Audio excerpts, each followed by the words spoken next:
Recording in progress. So, welcome to this teaching on Hebrews chapter 6, इब्रानियों के छठे बाब के पहली 2 आयतों में हम हैं, जहाँ पर बुनियादी 6 तालीमों के बारे में ज़िक्र है। और ये तालीमें हर एक ईमानदार के लिए जानना बहुत ही ज़रूरी है। और मेरी दुआ है कि हम सब इन तालीमों में मजबूत हो और हम इन तालीमों को सीखें और ऐसा सीखें कि हम दूसरों को भी सिखा सकें। तो फिर एक बार वेलकम। आइए हम दुआ के साथ शुरू करते, फिर उसके बाद भाई अभिनव एक छोटा सा गीत गाएंगे और उसके बाद हम तुरंत कलाम में चले जाएंगे। और उसके बाद भाई अली अब क्विज़ के साथ भी तैयार है, तो उम्मीद है कि ये आप हमारे लिए फ़ायदे का होगा। आइए हम दुआ करें। प्यारे खुदावंद, हम दुआ करते हैं हम सब का इकट्ठा होना आज मुबारक हो। और प्यारे खुदावंद, तू अपने कलाम को हमें सिखा, अपनी बातें हमें सिखा। और ख़ासकर जबकि हम इस डुबाए जाना, इमर्स होना, इस टॉपिक के बारे में जब सीख रहे हैं, जो एक बुनियादी तालीम है, कि हम उसको अच्छी तरह समझें।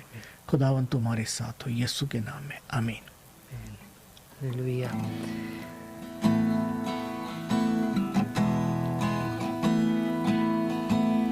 आए हम अपने अपने जीवन को, अपने अपने हालातों को इस समय प्रभु के आगे रखें और इस गीत को आए मेरे साथ मिलके गाएं। तुझसा इस जहां में और कोई है नहीं, तुझ बिन आसरा मेरा है ना कहीं। रहूं तेरी राहों में प्रियतम मेरे, तू ही मेरा सर्वस्व यीशु मेरे। आराधना तेरी आराधना यीशु मेरे, तेरी आराधना। आराधना तेरी आराधना यीशु मेरे, तेरी आराधना। अर्पण करता हूँ खुद को हाथों में तेरे, धो दे प्रभु तू मुझको वचनों से तेरे। तेरी इच्छा पर ही तू मुझको चला, भर दे पवित्र आत्मा से मुझको खुदा। अर्पण करता हूँ खुद को हाथों में तेरे, धो दे प्रभु तू मुझको वचनों से तेरे। तेरी इच्छा पर ही तू मुझको चला, भर दे पवित्र आत्मा से मुझको खुदा। आराधना तेरी आराधना यीशु मेरे, तेरी आराधना। आराधना तेरी आराधना यीशु मेरे, तेरी आराधना। आमीन। प्रभु की आराधना, उसकी भक्ति, उसकी स्तुति, उसकी परस्तिश में कुव्वत है। Welcome again. We are in the foundation series. हम फाउंडेशन सीरीज में हैं। हमने तीसरा जो टॉपिक है बैप्टिज्म्स या बपतिस्मों की विधि, जो तीसरा फाउंडेशन है, उसके बारे में हमने बातचीत की। और हमने देखा कि 7 ऐसे बपतिस्मे हैं जिसका जिक्र बाइबल करती है। और हमने देखा कि इनमें से आखिरी जो 3 जिसका हमने जिक्र किया, मसीह की देह में बपतिस्मा, एक मसीह का पानी में बपतिस्मा और रूह कुद्स में बपतिस्मा, ये 3 बपतिस्मे हर एक ईमानदार के लिए है। We want to welcome everyone today to the third foundation series, and the last time we talked about 7 baptisms that are mentioned in the Bible, but there are 3 baptisms which are essential in the life of a believer, and that is the baptism into the body of Christ, the baptism of water, and the baptism into the Holy Spirit. अभी इन दिनों में अलग अलग फ़िरके हो गए मसीह में, तो Baptist जो है वो पानी के बपतिस्मे पे बड़ा ज़ोर देते हैं। जो पेंटिकॉस्टल है वो पेंटिकॉस्ट के दिन जो रूल कुद्स का बपतिस्मा उस पर ज़ोर देते हैं, और फिर कुछ है जो किसी पर भी ज़ोर नहीं देते या सब पर देते। पर अगर बाइबल के मुताबिक देखें तो बाइबल का जो ईमानदार है उसने ऐसे कभी अलग अलग देखा नहीं है, वो एक ही तालीम है, और मसीह में जो नया होना है उसमें सारी बातें शामिल है। You see, the Baptists, they give importance to a particular baptism. The Pentecostals, they give importance on the baptism of the Holy Spirit. And you see, there are different denominations that talk about what baptism is necessary. But the Bible doesn't say like that. The Bible says that there are baptisms that are essential and important, and all of them are important in the life of a believer. तो शुरू की कलीसिया जो है वो मसीह में नई पैदाइश जो है उसमें बनी थी, और यहाँ पर इब्रानियों का लिखने वाला कहता है कि बपतिस्मा एक बुनियादी शिक्षा है, उसके बारे में हमें पता होना चाहिए। हमने पिछली बार ये 3 बपतिस्मों के बारे में बाइबल की तालीम देखी। आज हम देखना चाहते हैं कि इसको मैं एक्सपीरियंस कैसे कर सकता हूँ। You know, the New Testament church was laid on foundations, and that is what Hebrews talks about, that there are essential foundations that are very important for believers today. And we looked into last time the foundation of baptisms and the different baptisms. Today we will talk about how to experience these baptisms. तो सबसे पहला और सबसे important और सबसे main और central जो है वो है मसीह के देह में बपतिस्मा, मसीह में बपतिस्मा या मसीह में हो जाना। The most important, the central, the most significant, important baptism is the baptism into the body of Christ. तो शुरू में जब ये बैप्टिज्म्स होते थे तो मसीही बपतिस्मा नया नहीं था, क्योंकि याद है उसके पहले यूहन्ना बपतिस्मा देने वाला भी बपतिस्मा देती आया, और उसके पहले भी ये डुबाया जाना या इमर्स होना ये एक प्रथा थी। और उसकी मुराद ये थी कि अगर जैसे एक नबी ने एक पैगाम दिया है, जैसा यूहन्ना बपतिस्मा देने वाला एक पैगाम दे रहा था, और जिन लोगों ने उसको कबूल किया कि ये सही है तो वो गए, उन्होंने कहा हम बपतिस्मा ले रहे हैं, इसका मतलब ये पैगाम हमने कबूल किया, उसको मानते हैं। और यूहन्ना का पैगाम था मन फिराओ और खुदा के रास्ते को सीधा करो। तो जिन लोगों ने उस पैगाम को कबूल किया उन्होंने आकर के यूहन्ना का बपतिस्मा लिया। तो बपतिस्मा लेना एक अंदरी चीज़ का एक एक्सपीरियंस था। तो मसीह के बदन में जो बपतिस्मा लेना है ये हमारे ईमान को बताता है। So the idea of baptism, if you read in the Bible, was very prevalent at the time. And John the Baptist was a person who was called of God and who said, repent and believe and be baptized. And we see that people were baptized because they decided to repent of their lives and turn back and turn to God. And that inner change was the expression in the form of baptism, an outward expression of what they believed in. Bible बताती है कि अगर कोई मसीह में है वो नई पैदाइश है, इसका मतलब खुदा उसके अंदर एक नया काम कर रहा है, और ये रास्ता खुदावन यीशु मसीह ही बना सकते, उन्होंने ही बनाया। बाइबल कहती है खुदावन यीशु मसीह इस दुनिया में आकर उन्होंने पापी इंसान और रास्तबाज खुदा के बीच में एक रास्ता बनाया, और यीशु ने कहा अब जो मुझ पर ईमान लाता है उसके पास नई जिंदगी है। The Bible says that it was Jesus Christ who initiated this idea of reconciliation between a sinful man and a righteous God. And it was Jesus Christ who laid the foundation of baptism, of being immersed, of being in the body of Christ to receive what God has for us. See if we can make it a little bigger this one. तो सबने पाप किया है और Bible बताती है हम इस दुनिया में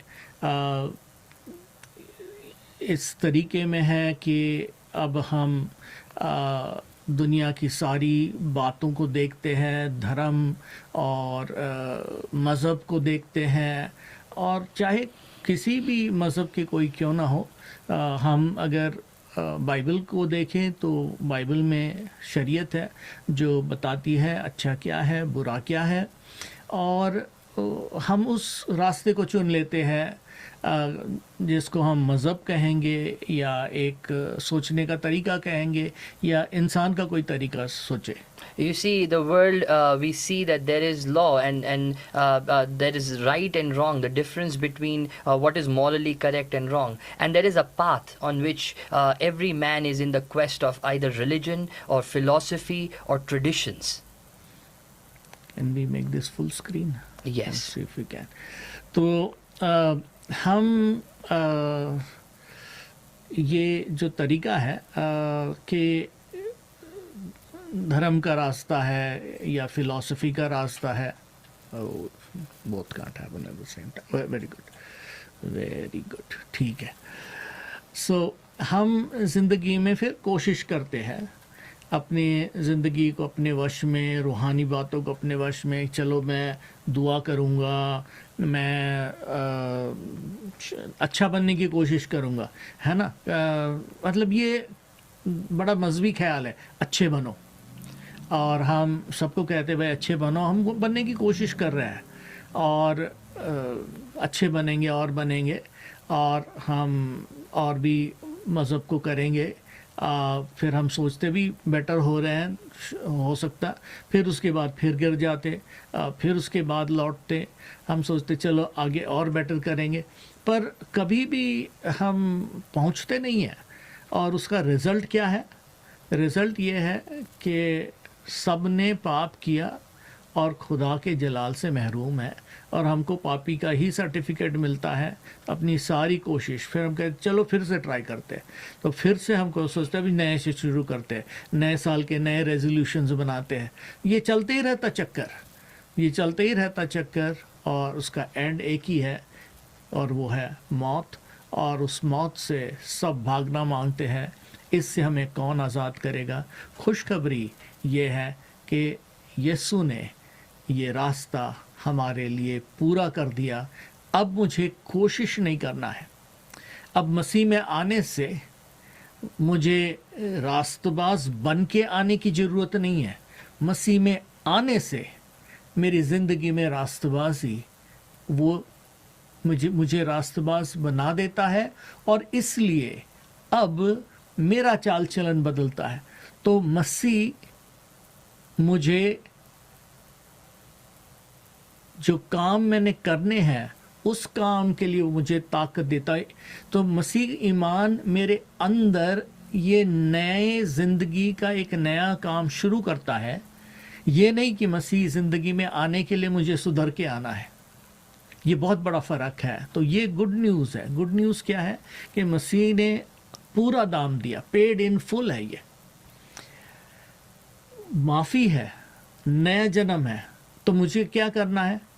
सिर्फ ईमान लाना है, बस ईमान ही लाना है जी, क्योंकि जो करना था मसीह ने पूरा कर दिया. और यीशु कहता है सिर्फ मुझ पर ईमान लाना है. Yeah, so in the quest of looking for righteousness, man is in the process of trying to be in control by praying through works, by keeping the law, or thinking if they can make it.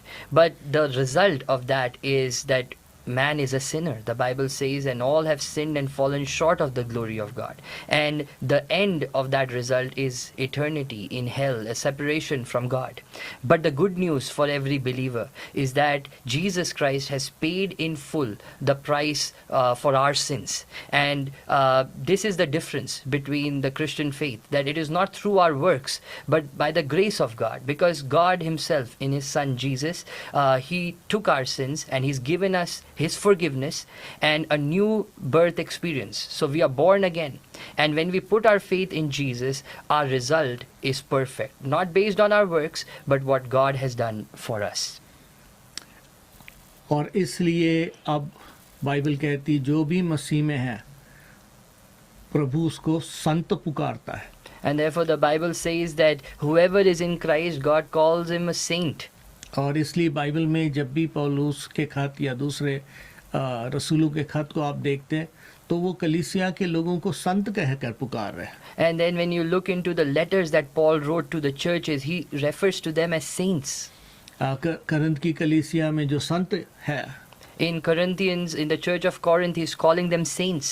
तो ये संत कैसे बने? So how did they become saints? मसीह ने उनके गुनाह माफ करके उनको नया बनाया, तो अब खुदा जब उनको देखता है वो उनको बेगुनाह देखता है। It is Jesus who forgave their sins and made them saints. So when God looks at them, he calls them saints. अब परमेश्वर खुदावन उनके ज़िंदगी में कंट्रोल में है और वो अपने फजल को, ग्रेस को उनको देता है और खुदा की रूह की ताकत से अब वो जीते हैं और अब वो शरीयत को पूरा तो करते हैं पर इसलिए नहीं कि खुदा को खुश करना है या खुदा के लिए रास्तबाज बनना है, पर इसलिए कि वो रास्तबाज बन चुके हैं और उनको माफ़ी मिल चुकी है और इसलिए अब वो अच्छे काम उनके ज़िंदगी में खुदा की रूह पैदा करती है। The new life in Christ that God gives when we put our faith on Jesus, and through that God becomes the controller of our life, and we live by grace. We live in the Spirit of God and the Holy Spirit's power that works in us, and so we do the good works not out of attaining our righteousness, but that we have already attained righteousness. We have been made righteous, our sins have been forgiven, and that is the reality with which we live. तौबा करना U turn है और हम सिर्फ फैसला कर सकते कि मैंने यू टर्न करना है, पर यू टर्न होने की ताकत जो है खुदा ही दे सकता है। Repentance is a U-turn, a decision that takes place in the life of believers, but that power of repenting only comes from God. तो खुदा नई जिंदगी देता है So God gives the new life, और इस नई जिंदगी में हम अब जीते हैं। and we live in this new life. तो इसको हम कैसे एक्सपीरियंस करते हैं? So how does one experience this new life in Christ? क्योंकि सबने तो गुनाह किया है Because everyone have sinned, और गुनाह की मजदूरी मौत है। and the wages of sin is death. तो अगर आप देखें न्याय क्या है, न्याय ये है कि जो जैसी करनी वैसे भरनी। If you look at what is justice, justice is the payment, full. वो सही मतलब कोई भी अगर सही जज करे तो उसको सही सही जो है वो करना है। If you look at a judge who is a righteous judge, he has to do what is right. दया करना जो है इसका मतलब किसी को छूट दे देना। To do mercy is to let go of them. तो पर वो न्याय नहीं होगा। But that will not be just, right? तो फिर उसमें कोई न्याय नहीं होगा। And there will not be the correct justice in that. फजल ये है Grace is कि किसी का दाम कोई और पूरा चुकाए। grace is someone else makes the payment. और बाइबल कहती कि शरीयत तो मूसा के द्वारा आई, पर अनुग्रह और सच्चाई हमारे खुदावन यीशु के मार्फत आई। The Bible says that law came through Moses, but truth and grace came through Jesus Christ. तो इस फजल को हम जब कबूल करते हैं When we receive this grace in our lives, तो इस फजल को अपने ज़िंदगी में हम लेते हैं और उसको हम खुशखबरी कहते हैं। and when we experience this, we call this the good news. तो ये खुदावन ने मसीह में हमारे लिए फजल जो है वो प्रोवाइड किया। So God in Jesus Christ has provided this grace to us. तो यहाँ पर 4 चीज़ें हैं जिससे हम इस एक्सपीरियंस को समझते हैं। There are 4 things through which we understand this experience. ये जो जिसको हम कहते हैं वर्ड पिक्चर्स बाइबल हमारे लिए ड्रॉ करती है। And we say word pictures that the Bible draws for us. पहला जो पिक्चर है वो है immersion. First picture is to be immersed. और बाइबल कहती है यहाँ पर गलातियों 3:27 में, रोमियो 6:3 में, कोलोसियों 2:17 में कि तुम में से जितने मसीह में हैं, मसीह में तुम डुबाए गए हो। In Galatians chapter 3 verse 27, Romans chapter 6 verse 3, Colossians chapter 2 verse 12, the Bible says, in Christ you have been immersed. तो मसीह में डुबाए जाना इसका मतलब मसीह से कंप्लीटली सराउंड हो जाना। To be immersed in Christ means to be surrounded by Christ. जैसे आप किसी चीज को एक ग्लास में पानी के में डाल देते तो वो इमर्स हो गया। That means that if just imagine that you put a glass in water and that glass is immersed in water. दूसरा जो वर्ड पिक्चर वो है grafted. The other picture is grafted. यीशु कहता कि मैं दाख लेता हूँ, तुम डालियां हो। Jesus said, I am the true vine and you are the branches. Romeo 11:17-24 में बाइबल हमें बताती है कि हम जो खुदावंद का जो दरख्त है, जो ईमान का दरख्त है, उसमें हम ग्राफ्ट किए गए हैं। In Romans chapter 11 verse 17 to 24, the Bible tells that we have been grafted into Christ. तो अभी जो ग्राफ्ट है उसकी पूरी जिंदगी जो है जहाँ पर ग्राफ्ट हुआ उसी से आ रही है। So the one that is being grafted, his whole life is coming from the true branch. तो इस वजह से जो ग्राफ्ट है वो अब उसमें अंदर से पुराना कुछ भी नहीं है। And so in the graft there is nothing which is of the old. अंदर पूरा नया है। The inside is all new.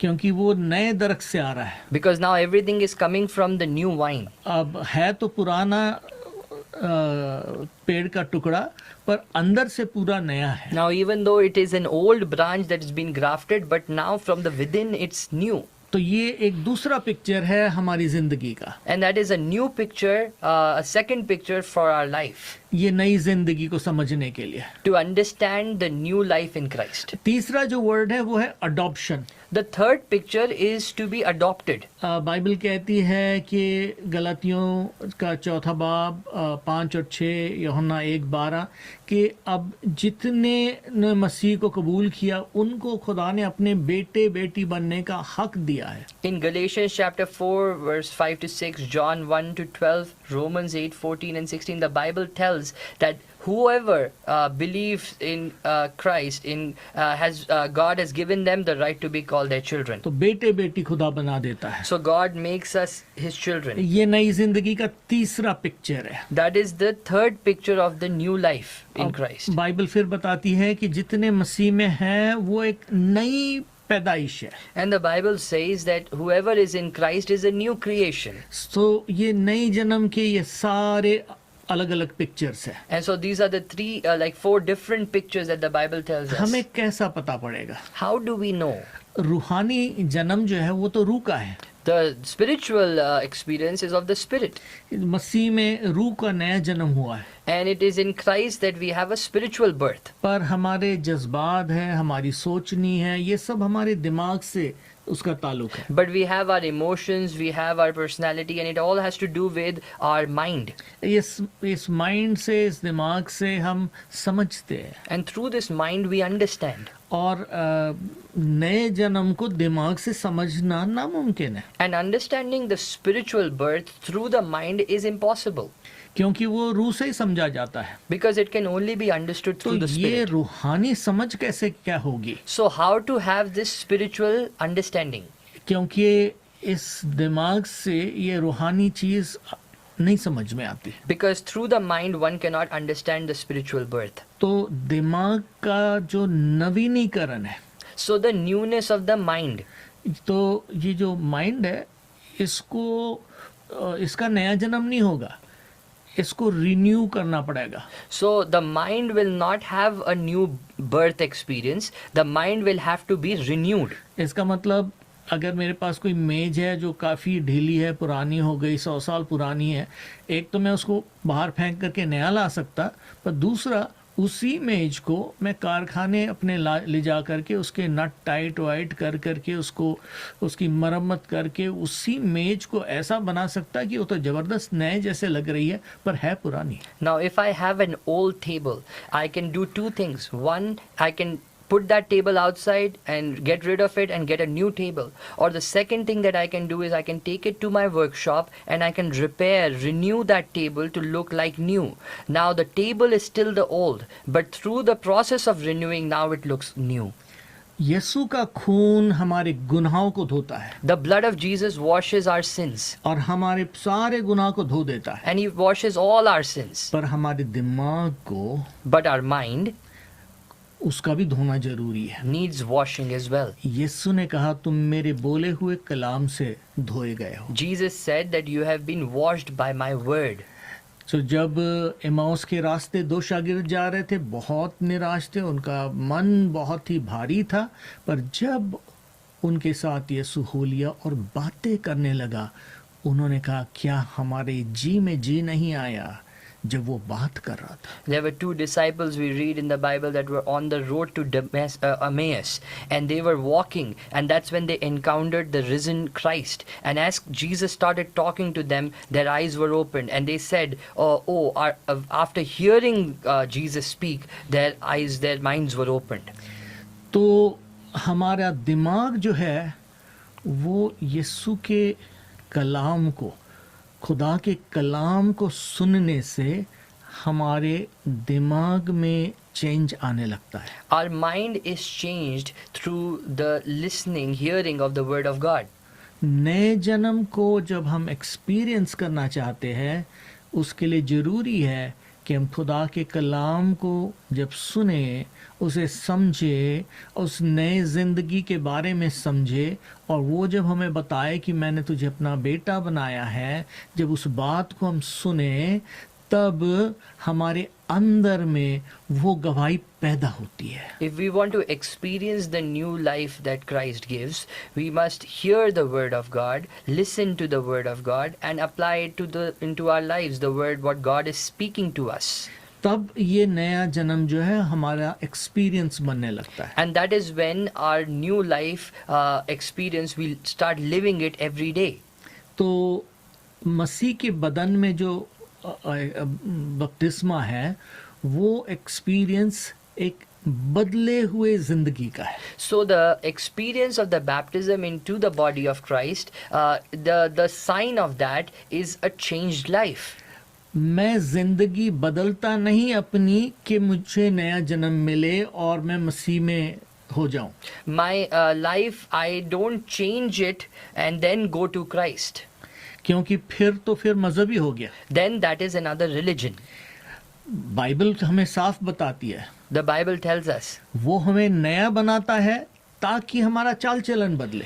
He makes us new so that our life is changed. अब ये बदलाहट तब होगी जब वो मेरे मन को बदल सके, और उसके लिए मुझे उसके कलाम को आने देना है. That changed life one can only experience when the mind is renewed, and the mind is renewed through His word. तो इसलिए उसके कलाम को सुनना और उसके कलाम को सुनने से हमारे जिंदगी में हम नए जन्म को एक्सपीरियंस करते हैं. And so through His word we experience this new and changed life. Bible कहती है रोमियो के 8वें बाब में कि खुदा की रूह खुद हमारे रूह के साथ गवाही देती है कि हम खुदा के फर्जंद हैं. The Bible tells us in Romans chapter 8 that it is the Spirit of God that speaks through us that we are the child of God.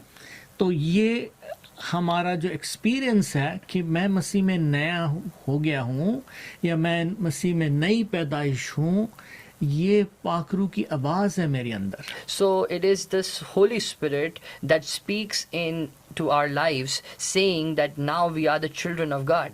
ये आवाज़ बढ़ सकती, This voice of the Holy Spirit can be increased. ये आवाज़ घट भी सकती है. This voice can be decreased.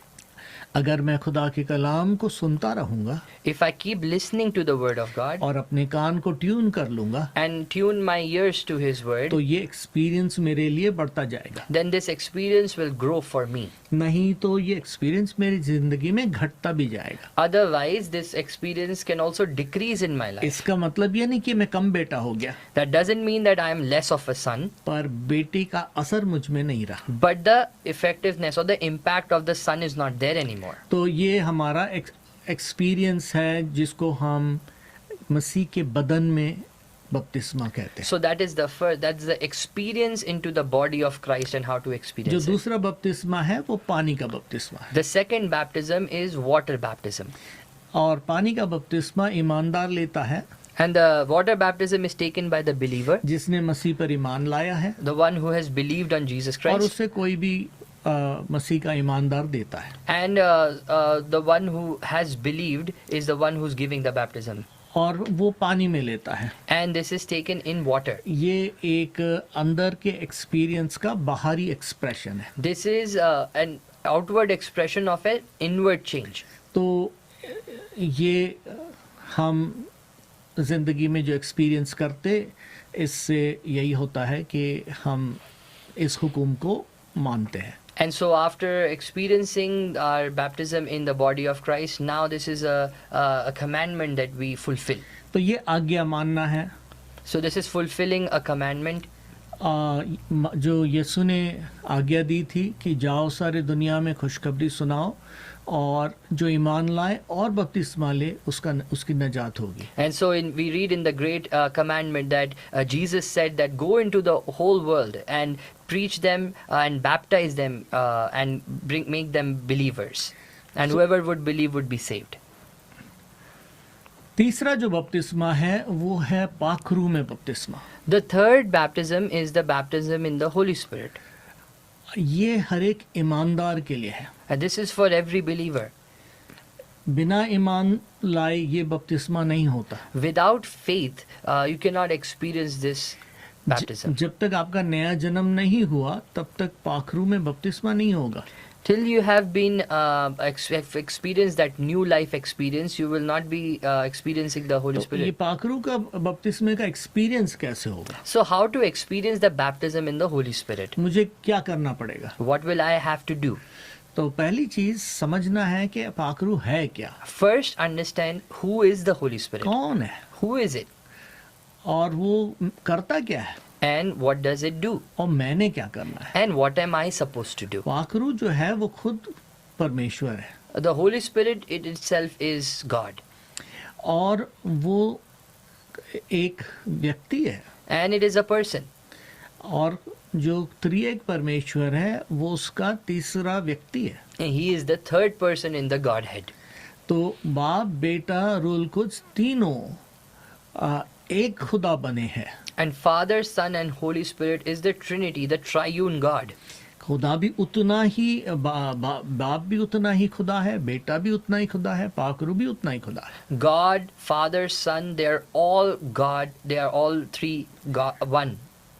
तो तीन है पर तीनों एक है, They are all three different persons, but they are all one in the Godhead. क्योंकि खुदा जो है वो लामहदूद है, इनफाइनाइट है। Because God is infinite. अगर आप इनफाइनाइट को इनफाइनाइट से गिने तो इनफाइनाइट ही होगा। If you count infinite by infinite, it will be infinite. अगर तीन इनफाइनाइट जोड़े तो फिर भी इनफाइनाइट ही होगा, If you add three infinites, it will be infinite.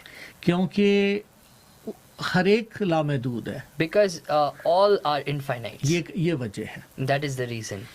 तो पाखरू का जो बपतिस्मा है, समझना है कि पाखरू करता क्या है। So to understand the baptism in the Holy Spirit, let's look at what does the Holy Spirit do. यीशु ने कहा वो तुम्हारे साथ होगा, Jesus said that the Holy Spirit will be with you. पर पाखरू तो हमेशा हमारे साथ है। But the Holy Spirit is with us पर always. ये एक नया एक्सपीरियंस है, But this is a new experience, एक गहरा एक्सपीरियंस a है। deeper पर experience. मुझे तो मसीह के देह में जब बपतिस्मा हो गया तो मैं तो खुदा को एक्सपीरियंस कर रहा हूँ। But if I've been baptized in the body of Christ, then I am experiencing God. Ji, That's true. पर एक नया एक्सपीरियंस है। But this is a new experience. यीशु ने कहा मैं जा रहा हूँ, Jesus said, I am going. क्योंकि जब तक यीशु था वो उस सारे शागिर्द उसी के पास आते थे, Because till Jesus was on earth, all the disciples would come to him अपनी प्रॉब्लम्स ले आते थे, with all their problems, अपने सवाल ले आते with थे। all their questions. अब किसके पास जाएंगे? Now who do they go to? कैसे होगा ये? How will this happen? यीशु ने कहा पाखरू जो आएगा वो मेरे बदले आएगा। Jesus said that I go and in my place the Holy Spirit will come. तो पाखरू को हमें लेना है, कबूल करना है। And so we have to receive the Holy Spirit. वो तुम्हारे साथ होगा, He will be with you. वो तुम्हें गाइड करेगा It will guide you और वो तुम्हें ताकत देगा। and He will teach you and empower you. तो ये तीन चीजें वो करेगा। So these are the three things that the Holy Spirit will do. तो मैंने क्या करना है? What am I supposed to do? मैंने सिर्फ मांगना है, All I have to do is ask. मैंने ढूंढना है, I have to seek. मैंने इच्छा रखनी है। I have to desire. और बाइबल कहती है तुम बुरे होकर अच्छी चीजें अपने बच्चों को देते तो खुदा अपने मांगने वालों को पाखरू क्यों नहीं देगा? The Bible says, so if you who are evil know how to give good gifts to your children, how much more will your Father in heaven give the Holy Spirit to those who ask Him? सो हमें सिर्फ ये जानना है कि खुदा बिल्कुल देता है। So we must always understand that God always gives. तो हम देखते हैं जब सबसे पहले रसूलों के अमाल के दूसरे बाब में शागिर्द जो थे, शुरू के शागिर्द जो थे और उनके साथ जो लोग थे, माता मरियम थी, तो 120 लोग उस कमरे में रुके थे खुदा के इस वायदे के लिए कि मैं तुमको पाखरू से भरूंगा। We see the first occurrence of the baptism in the Holy Spirit in Acts chapter 2 when there are the disciples and people, almost 120 people that are waiting along with Mary and Jesus' mother, and all of them are waiting for this experience of the Holy Spirit. वो सब पाखरू से भर गए They all were baptized in the Holy Spirit. और Bible कहती है जैसे रूह ने उनको ताकत दी वैसे वो अलग अलग जुबानें बोलने लगे। And the Bible says that as the Spirit enabled them, they started speaking in different languages. तो वो लोग गैर जुबानों के लिए रुके नहीं थे, They were not waiting for the gift of tongues. ना ही वो मांग रहे थे, Neither were they asking for it. वो तो पाखरू के वायदे के लिए रुके थे। They were waiting for the promise of the Holy Spirit. तो पाखरू जब आता है उसके साथ कई ऐसे एक्सपीरियंसेस जुड़े हुए हैं। So as the Holy Spirit comes, all the experiences of the Holy Spirit along with it come. तो वो एक्सपीरियंस तो अलग अलग होते हैं, Those experiences are different. पर वो एक्सपीरियंस अपने आप में सबूत नहीं है। Those experiences in itself are not an evidence. तो ये नहीं कि गैर ज़बान पाने के लिए रुके हैं, That doesn't mean that, they are waiting for getting the gift of tongues. वो पाखरू पाने के लिए रुके हैं। They are waiting for the baptism, the promise of the Holy और Spirit. पाखरू जब आता है वो सब चीजें ले आता है। And when the Holy Spirit comes, it brings all the तो experiences. पाखरू को कबूल करना है। So you have to receive the Holy तो Spirit. हमें अलग अलग ऐसे एग्जाम्पल्स न्यू टेस्टामेंट में रसूलों के अमाल में दिखते हैं। So in New Testament, in the book of Acts, we see many examples of these occurrences. सामरिया के लोगों ने पाखरू को पाया, The people of Samaria experienced the Holy Spirit. पौलुस ने पाखरू के बपतिस्मे को पाया, Paul was baptized in the Holy Spirit. Cornelius के घराने ने पाखरू के The बपतिस्मे को household पाया, of Cornelius baptized in the Holy Ephesus के Spirit. लोगों ने पाखरू को पाया। Ephesus was baptized in the Holy Spirit. तो कैसे पता पड़ेगा कि पाखरू का बपतिस्मा मुझे मिल गया? So how do I know if I am immersed in the Holy Spirit? तीन चीजें हैं। There are three things. एक तो हमारे अंदर पाखरू से गवाही है, First is our inward experience of the inward witness of being in the Holy Spirit. दूसरा हम उसके अलग अलग गिफ्ट्स को हमारी जिंदगी में एक्सपीरियंस करते हैं। Second is the gifts and the outward manifestation of those gifts in our life. तो गैर ज़ुबानें हैं, नबूवत है और ज्ञान का है, ईमान का है, शिफा के है और अलग अलग वरदान है जो पाखरू में देता है जो पहले हमारे पास नहीं थे। So tongues, prophecy, knowledge, gift of interpretation, all these are experiences, giftings, manifestations that we see as evidence. और हम ये नहीं कह सकते कि ये सारे के सारे होने हैं, हो सकता है किसी के ज़िंदगी में एक हो, किसी में दूसरा हो, अलग अलग हो सकते हैं। That doesn't mean that all these gifts need to be there in order for us to outwardly see, but some or few can be there. तो ये भी एक साइन है। So this is also one of the signs. पर सबसे बड़ा sign जो है, But the biggest sign, यीशु ने कहा एक पेड़ अपने फलों से जाना जाता है। Jesus said that the tree is known by its fruit.